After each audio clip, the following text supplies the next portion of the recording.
lawyers are childlike, aren't we? Well, look at us. We always are noisy. We always are talking. We always have an opinion, even if it's not well-grounded. Well, we always are opinionated. And for those of you who had a chance to visit the courthouse and be present during the court trial, you might have also noticed a very particular element of a lawyer's practice. They ask questions, way too many questions. So with this rather negative reference to my own profession, you might well ask, how come that I became a lawyer myself? And you know, I could say that it was almost by chance. I wanted to be an actor, like one of my granddads. I loved playing. I loved drama in my school. I was prepared to be a historian. I spent 7 great years, 7 summers in a summer archaeological expedition schools under the leadership of great historians, Stefāni Urtāne and Vladislavs Urtāns, digging in Latgale, in Agluona, in Madalāni, old town of Latgalian tribe. And when after these 7 years, I came close to graduate my high school, I thought, well, I'm prepared to pass the exams and enter the history school. When my mother and my girlfriend suggested, well, why don't you try going for the same exams, but for the law school? Because, you know, at that time, and it was 1989, the law school didn't differ much from the history school. It was too abstract. There were many subjects related to history, so I thought, I'm not giving up too much if I'm going to pass my exams in the law school. So I did. And after I entered the law school with rather good score, I gathered with all my friends who were from the archaeology circle, from the Young Archaeologists Association, and we went to see our mentor, our teacher, Vladislavs Urtāns, who was rather ill then, in the summer of 1989. It was his last summer. We all went to Gailezer's clinic and we met him. He was fragile and we saw that his days were numbered. And we thought, well, we need to cheer up. He was our moral authority. He was our tutor. We learned a lot from him. He was, after all, doctor of history. He was archaeologist, famous archaeologist in Latvia. And he had a tough life. He was actually twice sent to Siberia, just before the Second World War and immediately after. And the only reason was that he was too open with his mind, too open with his opinion, and he dressed like bourgeois, at least some might have thought then that he dressed like bourgeois. So we went to see Vladislavs Urtāns, and all of us, we started telling where we had just entered, what schools we are now going to learn. And then, when my turn came, you know, there were historians, there were people who were studying foreign literature, and I said, with pride, I'm going to be a lawyer. And his reaction was shockingly crashing for me. It was so sad.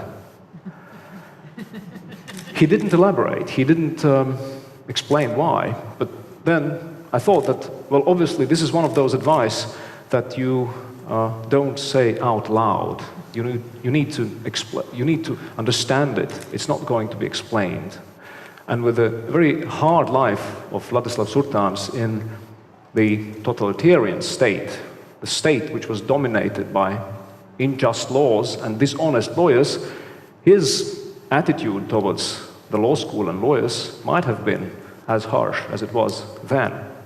So all my years, my 25 years since then, I've tried to live and always have this Vladislavs Urtāns test for my practice, whether I am doing well and whether he would look at me and say, it's a shame that you became a lawyer. Well, I had a kind of a compromise during my university years. I thought, well, I'm going to stay in the university. I was invited to stay and help a professor prepare lectures, and then later on lecture philosophy of law, and then legal ethics. And I thought, it's perfectly in line what I think a proper, good, and honest lawyer should do. And then, until one very nice summer day, when I was barefoot with my leather backpack, t-shirts, shorts, going across the Dome Square in the old part of Riga, in Riga, and I suddenly saw my classmate, my course mate, who was a great friend of mine. We were both kind of a revolutionary in the law school. We were against all the existing standards, against the system, and then suddenly I see him in a dark suit, white and black tie, and I was like, hey, you look like you've been just after the court case, and it seems that it was successful. And he said, yes, indeed. Moreover, I've got my own law firm. Come join me. And I said, law firm? No, that's not for me. I'm going to be an honest lawyer. I'm not going to have a practice of law. Well, he said, you know, let's go and prove that you can be a proper lawyer, honest lawyer, practicing not just legal rules, but also doing justice within a private commercial law firm. Well, and then I thought, well, why not? I'm going to try. And you know, one of my first cases was the case which I had to take because it was mandated. You all know that in our constitution of Latvia, we have an article number 92, which suggests that everyone has a right to a lawyer, to a qualified lawyer, an advocate. So even those people who cannot afford paying for legal services are having the right to claim that lawyer comes when they need a lawyer. So I was assigned to defend a minor in a criminal case, which was, to put it in simple terms, rather blunt. A young boy, well, he was not a boy, he was a teenager, obviously a rather revolutionary one. He went into the car parking lot. He opened up the hood and took out the battery of a car, which was qualified as theft. And not just a simple theft, but under aggravating circumstance, a theft from the closed premise. Because if the car is locked, the lawyers would say it's a closed premise. I examined the case, and then I went on, started to defend the guy, and then, luckily enough, there was one day in this courthouse where his brother came. He came from a rather difficult family, and his childhood wasn't the best one. But then his elder brother, who appeared, talked to me, and I realized that the elder brother works in a car repair shop. So then I opened up my law book and I said, well, instead of applying sanction to this young boy who made this crucial mistake, which could detriment his whole future life, why don't we have him under custody of his elder brother, who is actually working in a car repair shop? So effectively what the guy wanted by opening up the hood and stealing the battery was that he loves cars so much that when you put him in a car repair shop, this is going to be his place. Well, the court was surprised. The prosecution office representative didn't expect this move, but then they all said, well, why don't we try? So I think this first case showed me one of those great tools, one of the values which I think is important for lawyers' practice. It is trust your client. And even if it's doubtful, even if you don't entirely agree to what has happened and why this has happened, do trust your client. This might sound idealistic, but frankly speaking, idealism is something what we very often miss. And for this reason, this is another value, another important element in the lawyer's practice. You have to be idealist. You have to believe in things that most of the people don't believe. When last year, November 21st, came to Riga, you all remember that it was a great tragedy to us. The supermarket in Zolitude collapsed. The roof crashed over the heads of more than 50 people who remained buried under the ruins of the supermarket.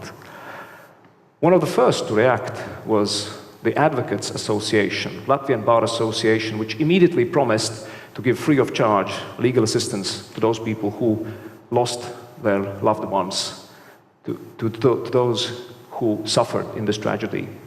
And even now, when you look at the home site of the Latvian Bar Association, you will see that there are more than 150 people. This is 3 times as much as there were sufferers. 3 times as much lawyers who are ready to provide their legal services free of charge without asking any money for what they will do to those people. You might think, well, this is a great opportunity, but then again, think about those whom they are going to fight against. Those are superpower companies with cash enough to take the best of my colleagues in town. So this is going to be a very hard battle. And for those people who are in this battle, this is a strong sense of idealism, why they are doing it. And so here is the third important value. Go on, be active even if it hurts, even if there are hard times. And this is something that helps not just lawyers, but I think for all of us to wake up every morning and say, well, I'm here, and I'm here to help people. And when I had a little chat with my youngest daughter a few days ago, with Zelda, and when she said, well, Daddy, you know that you are the best daddy what one can have. And I said, no, why? Why do you say so? And then she said, because, you know, you are like a child. And then I was going to say, well, should I be happy for this or should I laugh? But then I put these 2 things together. I thought, yes, this is exactly how I feel. A child trusts people, even if there might not be proper grounds for that. Child is full of idealism. He or she believes that the world really is a great place. And child is ready to stand up after it had hurt his knees and go on and be active again. So I wish for lawyers, for my colleagues, and for everyone here to be like a child. Be cheerful, be open, trust people, be idealist, and be active, even if no one is expecting this. Thank you.